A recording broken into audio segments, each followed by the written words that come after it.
All right. Well, today we'll talk about what is it? Diffusion and effusion. Okay.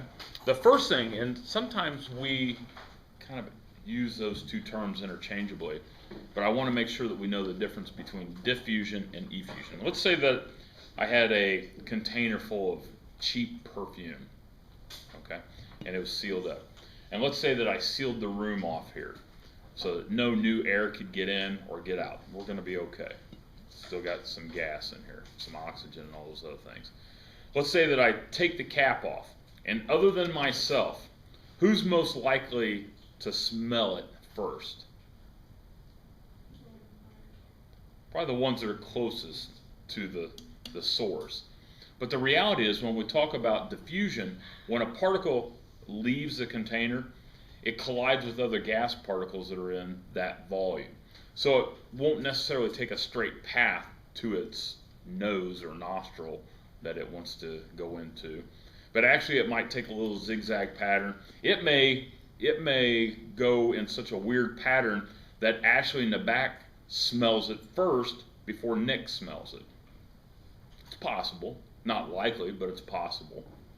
Okay, so diffusion shows how quickly something bounces off of other things. Okay. Now, if I allow this to sit in the room overnight and we don't have an exchange of air, if somebody new were to walk in, it's like, whoa, it would be evenly dispersed throughout after a period of time. Okay, so that's diffusion.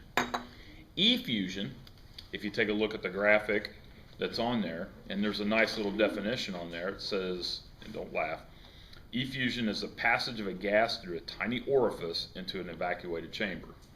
Okay, so what this is saying is that we have essentially a vacuum on one side and nothing but the gas on the other side. And the gas particles are going to move around, they're going to collide and do what they normally do, but they're going to eventually pass through an opening. And the lighter that gas is, the quicker it's going to pass through that opening or get to that opening. So when we look at the nice little paragraph there, you're going to love this.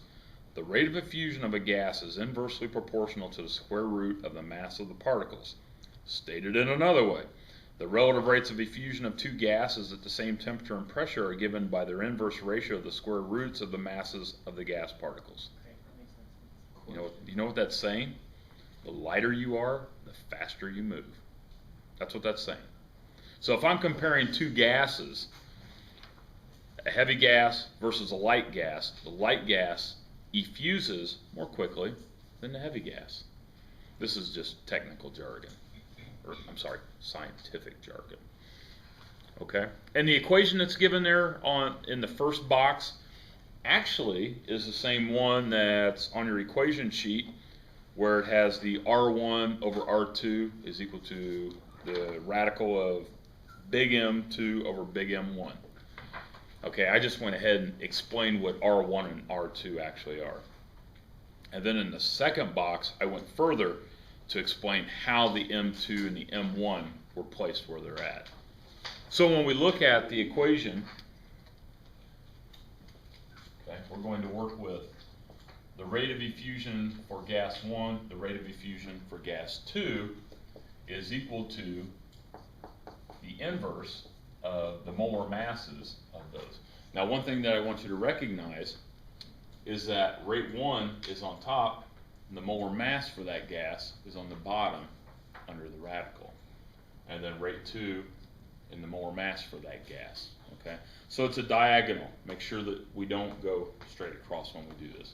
And after you do it a couple times, hopefully it won't be too confusing. At first it may be a little bit confusing, but it's not too bad.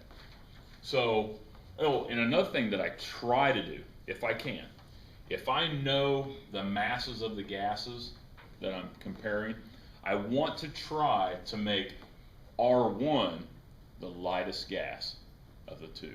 I try to make that one the lesser of the two, because that would place the molar mass of that gas below, and once we work it out, it'll make a little more sense here. All right, number 1 says calculate the ratio of calculate the ratio of the effusion rates of hydrogen gas and uranium hexafluoride, a gas that's used to produce fuel for nuclear reactors. Well, that's awesome. So again, which one of those two gases do you think is lighter, hydrogen or uranium hexafluoride? Hydrogen. So the way that I'm going to write this is I'm going to write, and you can do this if you want to. You don't have to, but this keeps me from making stupid mistakes. Okay? So I have my lighter gas on top for R1, my heavier one is on the bottom. Now, what I'm going to do is, under the radical, again, it's diagonal, so the molar mass for hydrogen, does that need to be in kilograms like we had it the last time? No, why? What's that? We do not have joules. Very good. So if we have joules or we have R, we have to use kilograms per mole. Now, if you want to use kilograms per mole, just be sure that you use it for both. Okay. But in this case, we're going to use grams per mole. And I'm also going to do something that I normally don't do, and you'll probably look at it weird and go, why is he doing that? And then you'll see why here in a second. All right, so the molar mass for hydrogen is, what's that, 2 times 1.008, which is 2.016, and that's grams per mole. And then the uranium hexafluoride, that's not a number I have memorized. 352. 352 point what? 03. 03? Okay. The right size. Now, what did I do that I normally don't do? I have numerous division lines. Why did I do that? What happens to the units? They're gone. So when I know they're going to get eliminated, I can care less how I write it. Okay. All right. So let's get a number here. What do I do with my calculator? All right. So we've got, let's see, 352. So under the radical, we have 174 point, we'll say 6. Now, that does not have a unit because they are canceled out, right? And then when I take the square root of that, I get 13.2. All right, now, here's what this is saying. Hydrogen gas is 13.2 times faster than uranium hexafluoride. Okay, that's clean. I like that. Okay, but you don't have to do it like that. If for whatever reason you put the heavier gas on top and the lighter gas on the bottom for R1 and R2, that's fine. We get an inverse value here. Let me actually get that number. I don't normally use this calculator. Here we go. So it would be if you had these flip-flop, say you had uranium hexafluoride on top and the hydrogen on the bottom, your value would be 0.0757.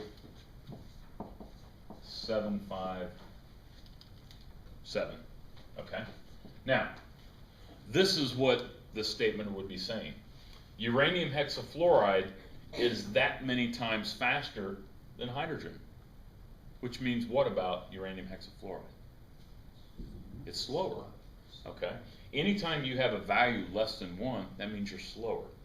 So it's like if Nick and I were going to go out and run 100 meters, we were going to race a 100-meter dash. I can do it in 20 seconds. Nick can do it in 10 seconds. I'm half as fast as Nick. So that means I am slow. Okay?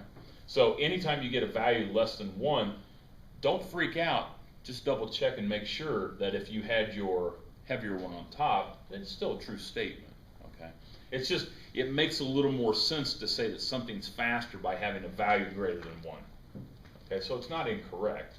It's just saying that uranium hexafluoride is that many times faster than hydrogen, which means that it's slower. Okay. All right. Number 2. Does that make sense?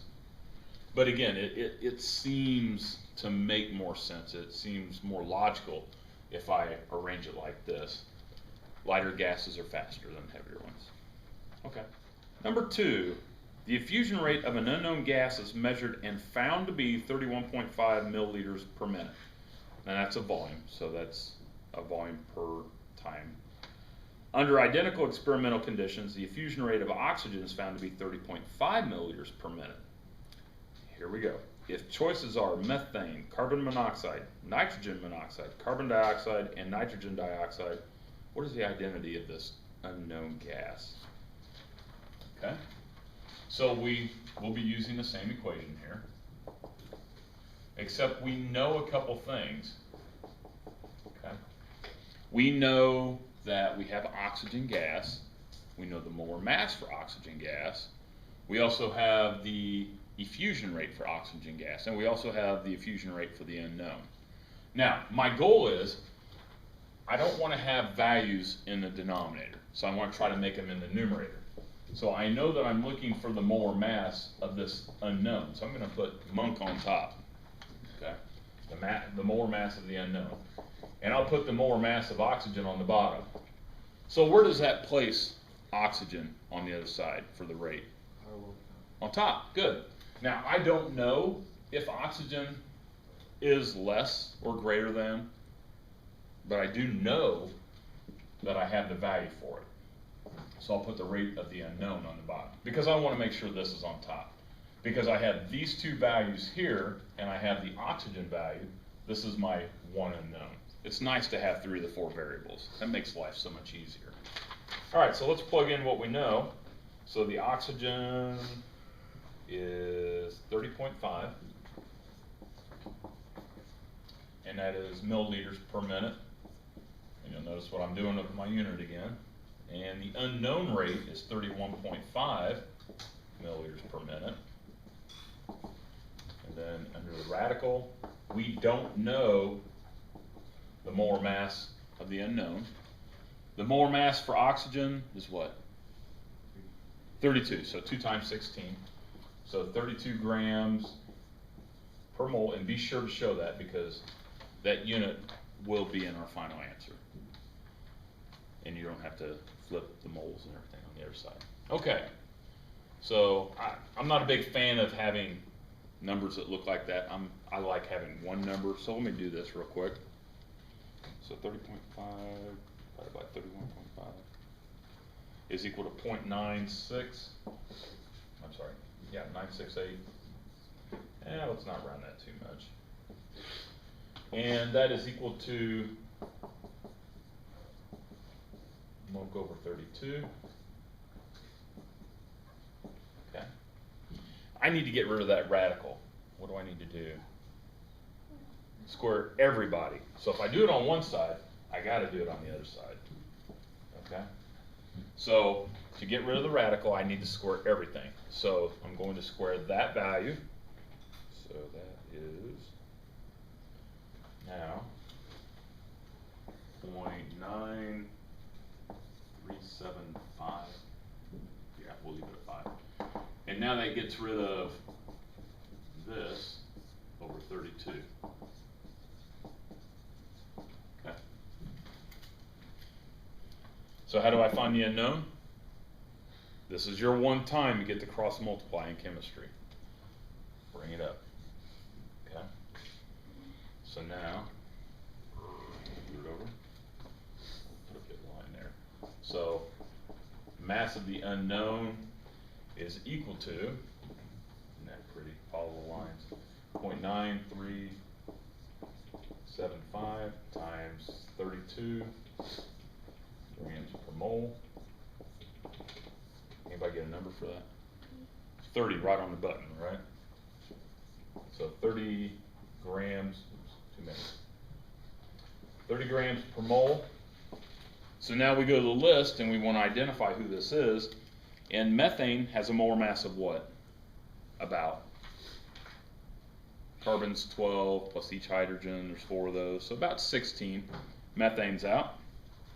Carbon monoxide, carbon has a molar mass of about 12, oxygen 16, so that's 28, so that one's gone. Nitrogen monoxide has a molar mass of about what? 30. There's your winner. No. Okay. So when you see a question like this on the homework or on a quiz, again, go slow. Doesn't hurt to show more steps. And I know a lot of you are minimalists, and it's like, I don't want to waste my ink or my lead here. But trust me, it'll keep you out of trouble, just showing all those steps. Okay. Any questions on what I did there? So in this case, I didn't know, and it actually was the lighter of the two. Okay. It's okay to have it on the bottom if we know or have a question like that.